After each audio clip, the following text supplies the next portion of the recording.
আজকে আমি রান্না করব পেঁপে আলু দিয়ে চিংড়ি মাছ। তার জন্য কড়াই গরম হয়ে গেছে, তেল দিয়ে দেব।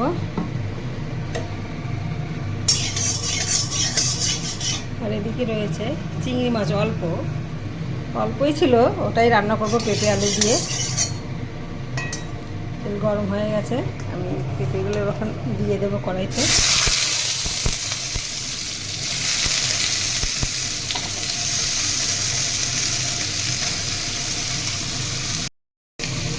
লবণ হলুদ দিয়ে দেব,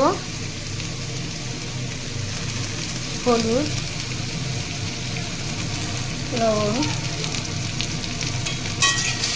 স্বাদ মতো লবণ দিয়ে আমি পেঁপে আলুকে একটু ভাজা ভাজা করে নেব। একটু ভাজা ভাজা করে নিলে তরকারির টেস্টই অন্যরকম হয়। একটু ভাজা ভাজা করে নিয়েছি, এবার আমি জল দিয়ে দেবো।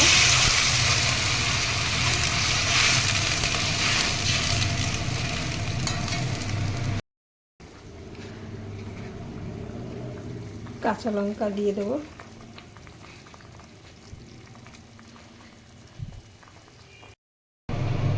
পেঁপে চিংড়ির তরকারিতে ফোড়ন দেওয়ার জন্য কড়াই গরম করে নিয়েছি। এবার তেল দিয়ে দেবো, পরিমাণ মতো তেল দিয়েছি। তেল গরম হয়ে গেছে, ওই তেলেই জিরে ফোড়ন দিয়ে দেবো। এই পেঁপে আলু তরকারিতে রাঁধুনি ফোড়ন দিলেও খুব ভালো লাগে, কিন্তু আমাদের বাড়িতে রাঁধুনিটা অত পছন্দ করে না, ওই জন্য আমি জিরে ফোড়নই দিয়েছি।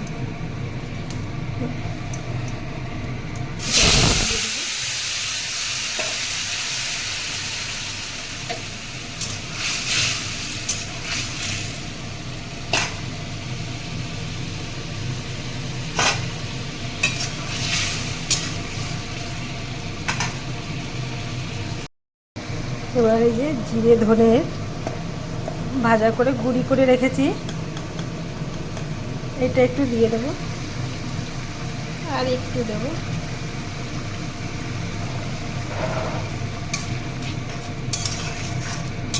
এই ভাজা জিরে গুঁড়ি দিয়ে জিরে ফোড়ন দিয়ে রান্না করলেও ভালো লাগে, এবং রাঁধুনি ফোড়ন দিয়ে করলেও সেটাও খুব ভালো লাগে।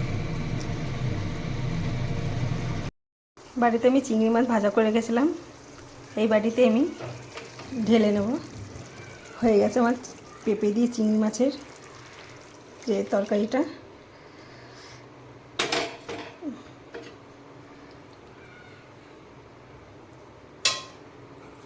এই তরকারিটা খেতে কিন্তু খুব সুন্দর হয়, আর স্বাদ হয় খুব।